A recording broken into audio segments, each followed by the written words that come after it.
Quand vous souhaitez envoyer une grosse somme d'argent entre la France et le Canada, un problème se pose vite. Comment transférer cet argent en euros vers un compte en dollars canadiens sans se prendre une vague de frais qui fait mal au cœur? Car oui, en émigrant ici, j'ai été confronté à cette situation et j'ai vite découvert que les frais des banques traditionnelles étaient hallucinants. Ne croyez pas que le coût du virement bancaire est le seul frais, les banques se gavent partout. Voici comment elles font et surtout voici une alternative pour réduire considérablement ces frais. Pour les plus pressés d'entre vous, la solution est dans la description, mais je vous conseille de rester avec moi pour prendre conscience de l'ampleur des frais et des économies possibles. Comme évoqué en introduction, un virement bancaire entre la France et le Québec, ou entre le Québec et la France, vous expose à de nombreux frais. Tout d'abord, vous payez des frais de transfert. En 2 clics, j'ai trouvé le tarif de la Société Générale, entre 9 € et 20 € de frais par transfert. Quant au Crédit Agricole, vous êtes entre 19,85 € et 51,25 €. Non, vous ne rêvez pas, un virement informatisé vous est vraiment facturé 50 balles. Et il y a aussi la fameuse marge cachée dans le taux de change. La transparence du taux de change ne saute pas toujours aux yeux. Pour le Crédit Agricole, j'ai toutefois trouvé le tarif de 0,10% de marge sur le taux de change pour un minimum de 18 €. J'ai aussi trouvé des chiffres pour les banques canadiennes car elles sont également très généreuses avec leurs propres frais. Prenons la Banque nationale du Canada. Le jour de la production de la vidéo, elle achetait 1 € pour 1,45 $ canadien et vendait 1 € pour 1,52 $. Or, le taux de change officiel du jour présenté par la Banque centrale était de 1 € égale 1,485 $ canadiens. Cela fait donc 3,5 centimes de marge sur chaque dollar canadien acheté ou vendu. Et si vous pensez que 3 centimes c'est rien, calculons sur des sommes plus grosses. Sur 1000 $, cela fait 35 $ de commission. Sur 10 000 $, cela représente 350 $. Ironiquement, il y a peut-être un point positif à ce taux de change trafiqué. Les frais de transfert de 20 à 30 $ que j'ai évoqués au début sont anecdotiques. C'est davantage le taux de change qui ruine la rentabilité de la transaction. Donc, sans rentrer dans les calculs mathématiques dignes d'un instituteur, partons du principe que pour un virement entre une banque traditionnelle française et une banque traditionnelle canadienne, vous payez vite du 2 à 5% de frais. Si vous faites un petit cadeau à un proche, c'est supportable, mais si vous transférez de l'argent chaque mois, ou encore pire, vous transférez un patrimoine de plusieurs dizaines ou centaines de milliers d'euros lors d'un processus d'immigration, le coût est terrible. Avant d'aborder ma solution préférée, je glisse juste un message pour ceux qui imaginent PayPal comme la bonne alternative. Vous vous mettez un doigt dans l'œil. Oui, cela prend 2 minutes d'envoyer votre argent via PayPal, mais je n'ai jamais vu des frais de conversion osciller. Vous vous souvenez de ce que j'ai dit? Aujourd'hui, 1 € est égal à 1,485 $ canadiens. Cela signifie que si vous envoyez 10 000 €, un virement sans aucun frais permettrait de recevoir 14 850 $. À votre avis, combien se met PayPal dans les poches? Regardez cette beauté. Le taux de change est de 6 centimes inférieur à la réalité. Il pousse même le bouchon à ajouter des frais par virement. Vous ne recevrez au final que 14 194 $, soit 606 $ de frais. Je viens juste de lancer la chaîne, elle est jeune, inconnue et j'ai besoin de vos soutiens pour qu'elle grossisse. Aimez la vidéo si elle est utile pour vous et abonnez-vous à la chaîne.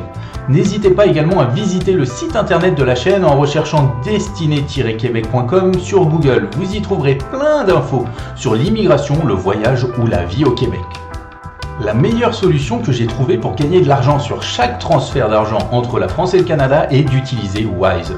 Wise rajoute un intermédiaire. Vous ne faites plus un virement de la banque française à la banque canadienne ou de la banque canadienne à la banque française.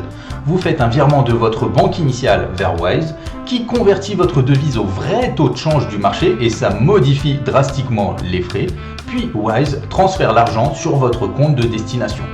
Avec ma femme, nous avons été hésitants au départ car nous connaissions mal Wise. Les excellents avis trouvés sur le web nous ont convaincus d'essayer le service et nous avons fini par transférer tout notre patrimoine avec Wise. J'ai même ouvert mon compte d'entreprise sur Wise car je bosse dans le web et je reçois beaucoup de virements de clients français en euros que je dois rapatrier sur mon compte chez Desjardins en dollars canadiens. Bon, je reviens à nos moutons. Parlons maintenant des montants. Nos 10 000 € valant 14 850 $ canadiens finissent en 14 000 à 14 400 $ après le vol, je dois dire plutôt les frais bancaires. Avec Wise, tada, vous êtes à 14 779 $ canadiens. J'ai l'impression d'annoncer un tarif du téléshopping, mais rassurez-vous, je ne vais pas vous vendre une ceinture amincissante. La différence avec Wise paraît presque trop grosse pour être vraie. Vous n'avez plus des centaines de dollars de frais, mais seulement 71 dollars de frais, soit moins de 0,5%.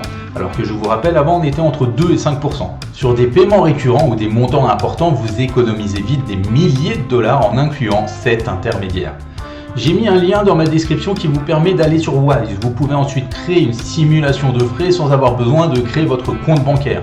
Ensuite, comparez avec ce que vous payeriez avec votre banque habituelle. La différence est folle. Des alternatives à Wise existent. Si vous en avez à recommander, dites-le en commentaire, ça intéressera tout le monde. On me cite souvent Revolut. C'est un bon choix, mais le prix reste plus cher. Je viens juste de regarder. Toujours avec nos 10 000 €, vous recevriez 107 dollars de moins en utilisant Revolut plutôt que Wise. Cela représente quand même 1% de différence. Si vous découvrez Wise maintenant et que vous appréciez cet outil, montrez-le moi en vous abonnant à la chaîne. J'ai encore plein d'astuces de ce type à vous montrer dans les prochaines vidéos. Et avant de vous quitter, je vous donne encore d'autres bonus. Je ne résiste pas à l'envie de vous donner 2 astuces pour un transfert d'argent entre le Canada et le Québec. Si vous avez un patrimoine important à transférer, tous les spécialistes financiers vous diront que le mieux est de lisser les différences de taux de change en faisant plusieurs virements. Ainsi, n'envoyez pas 200 000 € en une fois, faites plutôt 50 000 € par trimestre. A l'inverse, regroupez les petits montants. Comme on l'a vu, il y a des frais de transfert minimaux. Il vaut mieux virer 5 000 € d'un coup que faire 10 fois 500 €. Donc, on lisse les grosses sommes, on regroupe les petites sommes. Regardez également les délais pour les transferts. Les banques traditionnelles mettent parfois 5 jours pleins, voire même plus. Avec Wise, mes transferts arrivent en 48 à 72 heures. Si vous avez besoin de votre argent rapidement, ce critère compte. Et bien sûr, ne faites jamais vos transactions sur des plateformes inconnues, même si elles vous promettent des frais proches de zéro. Et ne faites pas confiance à des bons samaritains rencontrés en ligne qui vous proposeraient d'acheter vos euros et de vous les rembourser en dollars canadiens via une transaction multicompte. Oui, dit comme ça pue l'arnaque. Mais si certains sont capables de verser des centaines de milliers d'euros à des brouteurs se faisant passer pour Brad Pitt, j'imagine que les arnaques bancaires visant les immigrés fonctionnent aussi. Donc n'oubliez pas, pour les intéressés, j'ai mis le lien Wise en commentaire et je vous dis à bientôt pour plus d'astuces sur le Québec.